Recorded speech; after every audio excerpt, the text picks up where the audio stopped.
There are women who walk into a room full of people and still feel like no one truly sees them. And you know what? They're not lonely because they're alone. They're lonely because they are surrounded by noise that doesn't understand their silence. Today, let's talk about a woman with no friend. She is not bitter. She is not cold-hearted. She has just tasted the flavors of fake smiles too many times. We often think that a woman with no friends must be arrogant or rude. But what if she's just wise? What if she's learned that not every person clapping for you wants to see you win?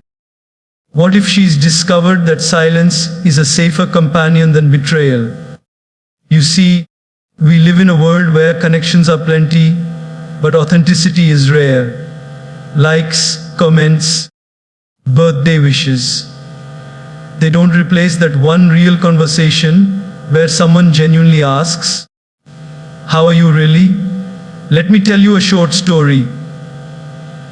Once in a village there was a well. Everyone came there to fetch water. But one woman always came alone. People whispered about her, called her strange. One day, a curious little girl asked her, "Auntie, why do you always come alone?"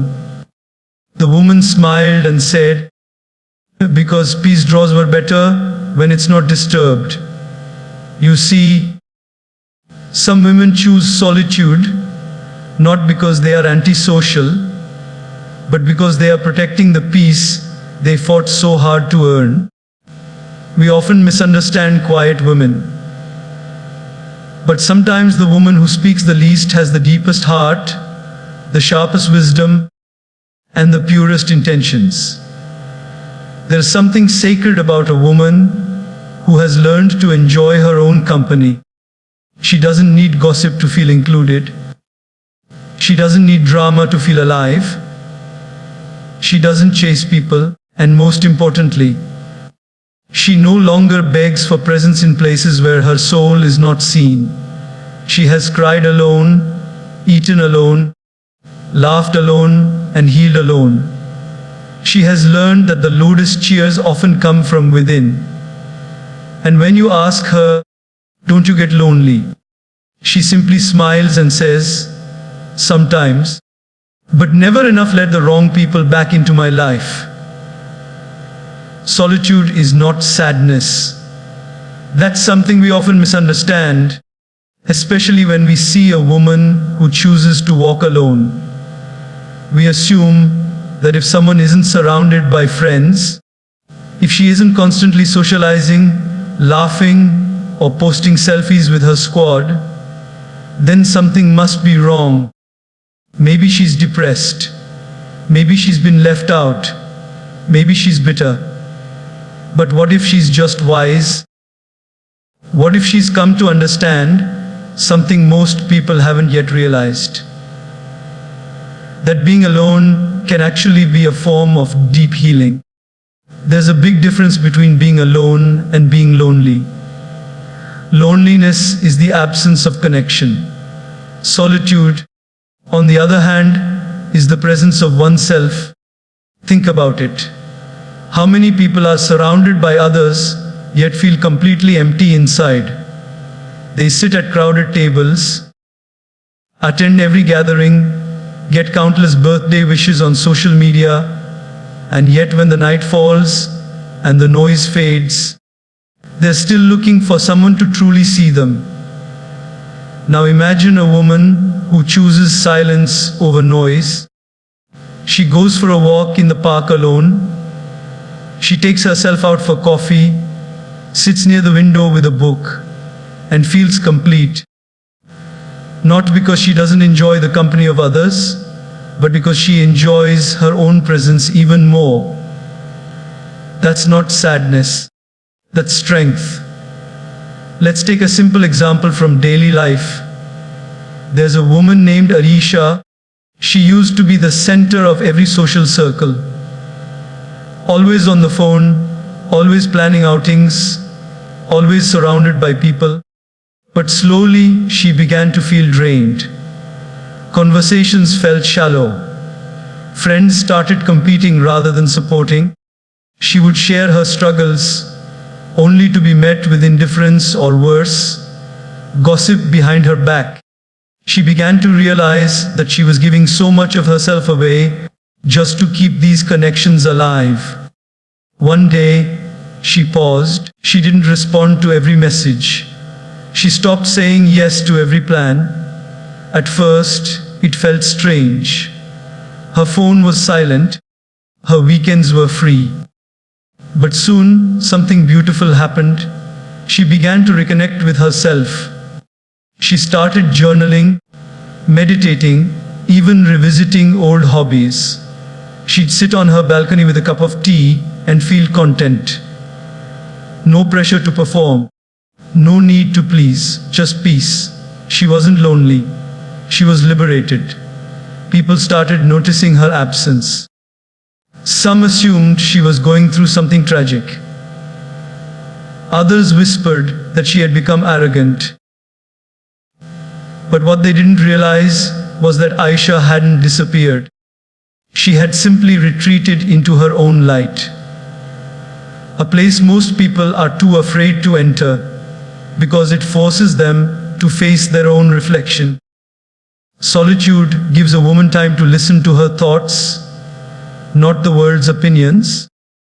It allows her to feel her emotions without distraction, to process her past, and to dream boldly about her future. It teaches her that she doesn't need someone to complete her, because she was never incomplete.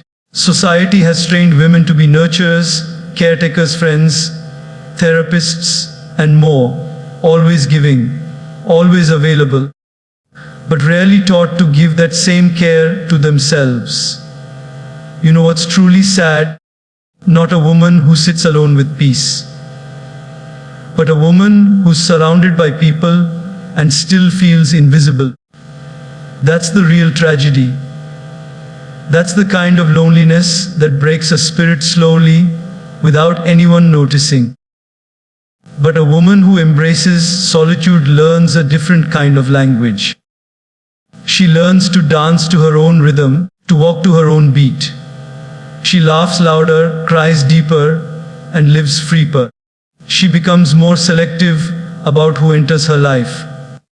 Not out of pride, but out of protection.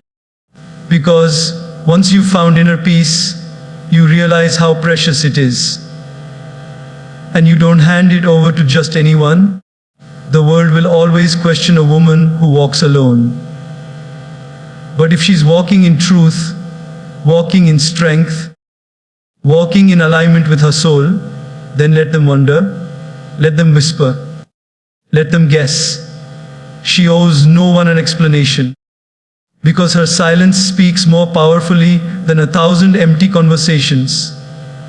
Solitude is not sadness, it is sacred. It is where a woman rediscovers her worth, where she stops looking for love in the wrong places and starts loving herself, where she realizes that being alone isn't about lack, it's about presence, presence of mind, presence of spirit, presence of self. So if you're that woman sitting quietly in a world that's always shouting, know this: you're not behind, you're not broken, you're not weird, you're just ahead of your time. Because while others chase attention, you're building a sanctuary within. And that, my friend, is not sadness, it's strength in its purest, most beautiful form. Not all friends are friends. That's a lesson many learn the hard way, through the age of betrayal, the sting of silence when they needed someone the most, and the confusion of being surrounded by people yet feeling utterly alone. There's a painful beauty in discovering that some of the people you once laughed with, cried with, even trusted with your deepest secrets were never truly your friends. They were simply present, not loyal. They were companions for the moment, not keepers of your soul. It's one of life's most humbling experiences to realize that closeness doesn't always equal connection. Just because someone always around doesn't mean they are truly there for you. Some people stay near out of convenience, curiosity, or comparison, not care. They show up when the skies are blue but vanish when your world turns grey. And that's when it hits hardest.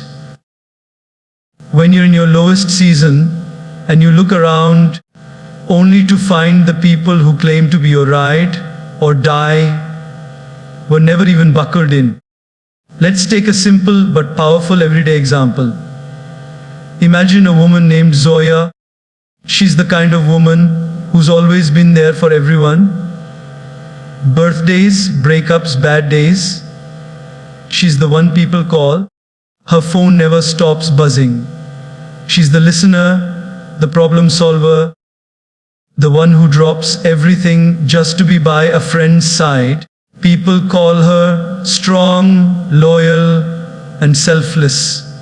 But what happens when the strong one falls? One day, Zoya hit a rough patch in her life. Her business began to fail. She was emotionally drained, mentally exhausted, and spiritually lost. For the first time in years, she needed someone to be there for her. So she reached out, sent a few messages, made a few calls, but suddenly the replies came late or didn't come at all. Excuses like, "I'm so busy these days," or "I hope you feel better soon," replaced the long, heartful conversations she once gave to others. She sat on her bed one evening, phone in hand, realizing something that shook her spirit. She had friends to laugh with, but not to lean on. Friends for good times, not hard times. That moment of truth was like a quiet earthquake in her heart. No drama, no noise, just a shift. A shift in how she saw people, and more importantly, how she saw herself. Sometimes, people are in your life not because they love you, but because they love what you do for them. And when you stop pouring into them, they stop showing up. It hurts deeply. But it also opens your eyes to a higher level of awareness. That's when true growth begins. That's when a woman begins to clean her emotional circle. She starts listening not just to people's words, but to their energy. She observes who checks in without a reason, who celebrates her success without envy, who sits in silence with her without needing her to entertain, who stays even when she has nothing to offer. A woman who realizes that not all friends are friends becomes more careful, more intentional. She no longer clings to people out of history or habit. She understands that time shared doesn't always equal trust earned. Just because you've known someone for 10 years doesn't mean they deserve access to your heart for 10 more. Longevity doesn't always mean loyalty. This doesn't make her bitter. It makes her better. She no longer fears letting people go because she's learned that real friendship doesn't feel like weight. It feels like light. It doesn't drain you, it nourishes you. It doesn't make you question your worth, it reminds you of it. We've been taught to collect people like trophies, as if the number of friends determines our value. But the truth is, a single, genuine connection is far more valuable than 100 shallow ones. One friend who shows up in the storm is worth more than dozens who are only there for the sunshine. There's a powerful freedom in walking away from relationships that only survive when you're useful. It allows space for real friendships to grow. Friendships that are rooted in depth, not drama, truth, not titles, soul, not status. So if you're a woman who has discovered that not all your friends were truly friends, let that be your awakening, not your wound. Let it be the reason you stop chasing people and start cherishing peace. Let it be the moment you stop proving your worth and start protecting it. You are not hard to love. You are not too much. You were just giving your heart to people who couldn't hold it with care. Now you know better. And when a woman knows better, she chooses better. She doesn't settle for almost friendships or half-hearted loyalty. She waits. And when the right people arrive, those who love her in fullness, in silence, in struggle, she welcomes them with open arms, but guarded gates. Because now she knows not all friends are friends. And that's okay. Because losing fake ones is not a loss. It's a step closer to the real thing. She becomes her own best friend. That's not loneliness, that's evolution. It's the moment when a woman stops expecting others to rescue her emotionally and begins to realize she has all the strength she needs already within her. It's not that she never loved being around people or didn't enjoy friendships. She did. But she finally reached a point where she understood something powerful. Depending on others for constant emotional support, happiness, and approval is like building your home on a shaky foundation. One storm and everything crumbles. Imagine this in daily life. There's a woman named Sana. For years, she tried to be everything for everyone. She kept her calendar full, made time for every birthday, every crisis, every casual hangout. Her energy was always pointed outward, making sure everyone around her felt seen, heard, and loved. But in the process, she ignored the most important relationship of all, the one with herself. She didn't notice how tired she was, how she had become a stranger to her own reflection, how her laughter sounded more polite than real. And then one day, everything went quiet. She faced a phase in life that felt like emotional winter. The texts stopped coming. Friends were too busy.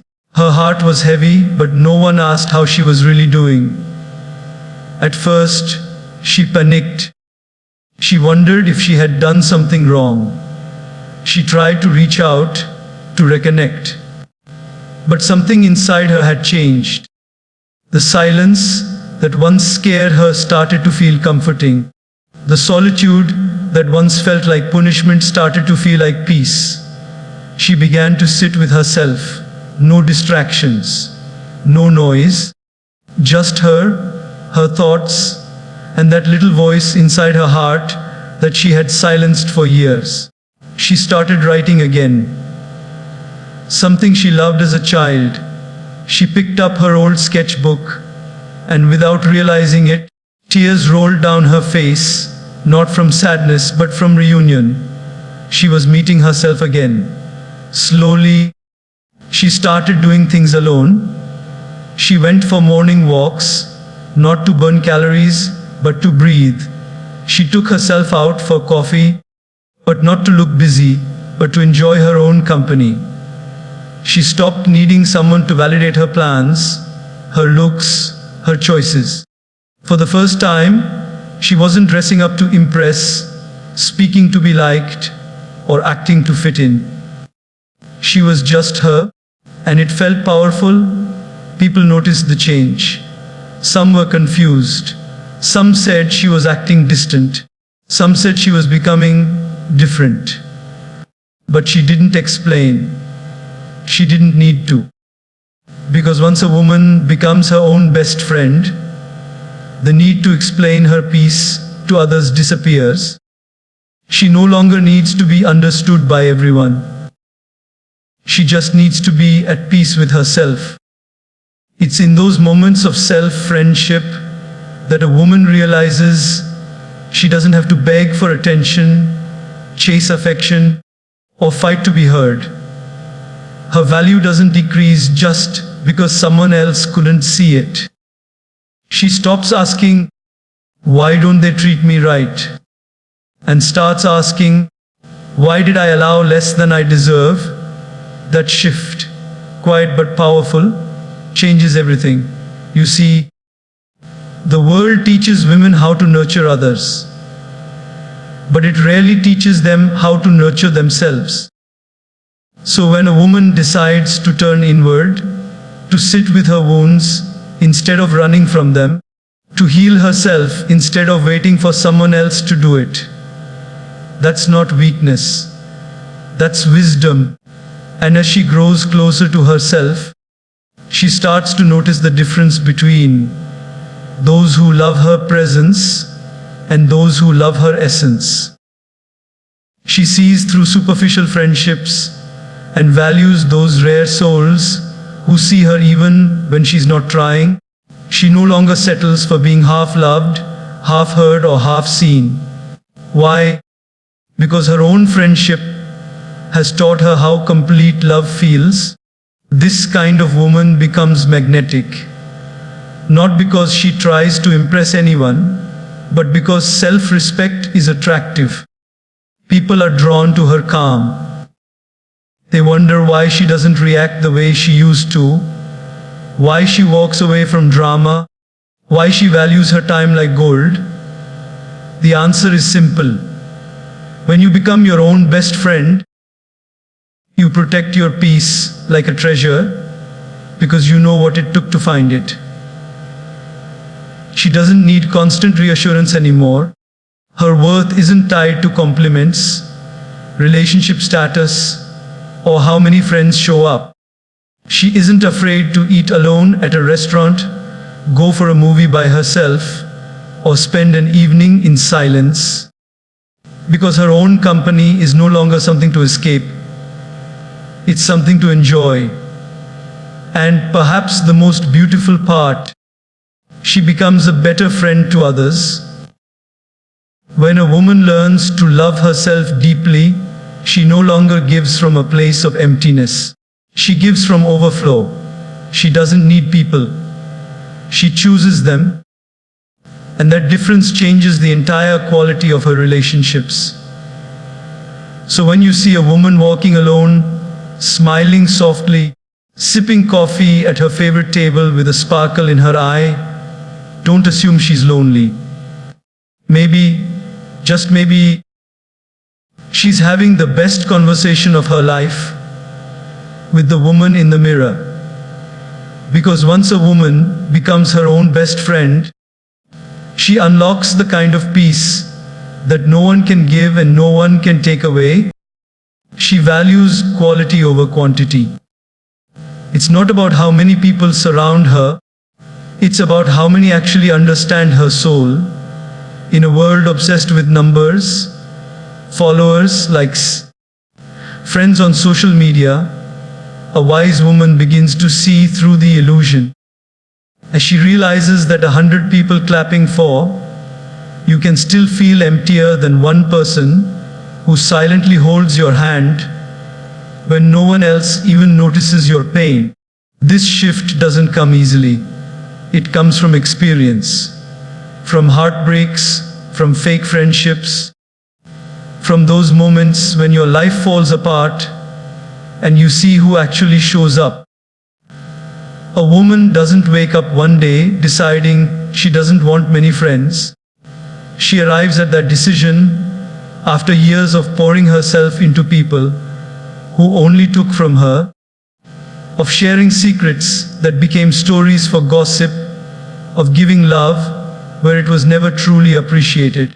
Let's think of a woman named Haina. Haina was popular, outgoing, always the life of every party.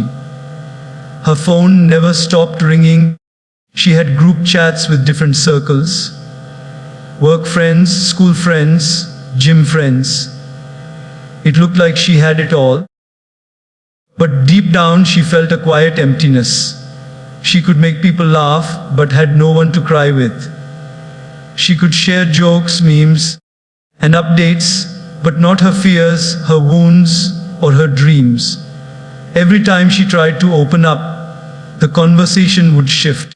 People were either too distracted, too disinterested, or too self-absorbed. Then one day, life tested her. A major loss shook her world. She found herself in one of the most vulnerable moments of her life. In tears, she picked up her phone to call someone, anyone, just to feel less alone. But no one picked up. A few replied with quick texts say, "Ah, so sorry for your loss. Let me know if you need anything."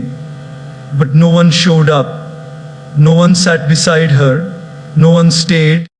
That night, Haina didn't just lose what she had loved.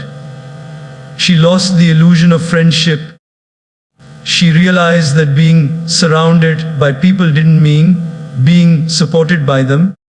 That was the night she stopped chasing crowds and started choosing hearts. Over time, her circle shrank. Not because she was cutting people off to be rude, but because she had grown. She didn't want to fill her life with noise anymore. She wanted meaning. She no longer entertained surface level conversations. She wanted real talk, deep connections, raw honesty. And in that quiet space, she found a few. Just a few. But oh, how rich those few were. There's a different kind of joy in sitting with someone who listens without judgment. Someone who doesn't compete with your success or disappear in your sorrow. Someone who doesn't always say the right thing but stays when the wrong things happen. That's quality. And once a woman tastes that, she can never go back to crowds that feel cold. When a woman starts valuing quality over quantity, she also changes how she shows up. She stops overextending herself just to keep friendships alive. She no longer says yes out of guilt or fear of missing out. She doesn't force conversations or chase validation. She simply offers her presence, fully, genuinely, and only to those who deserve it. And what happens then is magic. Her life becomes lighter. There's less drama, less comparison, less pretending. She stops trying to prove her worth to everyone and starts investing in the few who already see it. Those 2 or 3 people who check on her, not just when it's convenient but when it matters. The friend who remembers her favorite song. The one who prays for her quietly. The one who doesn't need updates because they know her soul. She stops posting everything online hoping someone will notice. She realizes that the most meaningful moments are the ones shared in silence, in presence, not performance. Her focus shifts from impressing people to inspiring herself. From needing attention to nurturing intention. And here's the beautiful irony. When she stops trying to be everything for everyone, she finally becomes enough for herself. The fewer people she tries to please, the more peace she finds within. Her emotional space becomes sacred. Her time becomes valuable. Her words carry weight. She doesn't gossip to connect. She communicates to uplift. Others begin to notice the shift. Some may say she's changed. And they're right. She has. She's no longer available to every invitation, every conversation, every social obligation. But the few she chooses to stay connected with, they feel seen, heard, valued. Because when a woman gives less of herself to the world, she's able to give more of herself to what truly matters. Quality over quantity doesn't just apply to friendships. It becomes a mindset. She starts applying it to everything. What she reads, what she watches, what she consumes, where she spends her energy. She becomes intentional, selective, and deeply fulfilled. So next time you see a woman sitting quietly, perhaps with just one friend beside her or even by herself. Don't assume she's lonely. Perhaps she's finally free, free from the weight of being everywhere for everyone, free from the fear of not belonging, free because she now knows the true thing. 5 real minutes with someone who truly cares is worth more than hours with those who don't. And in that freedom, she thrives, not in the quantity of her connections, but in the quality of her peace.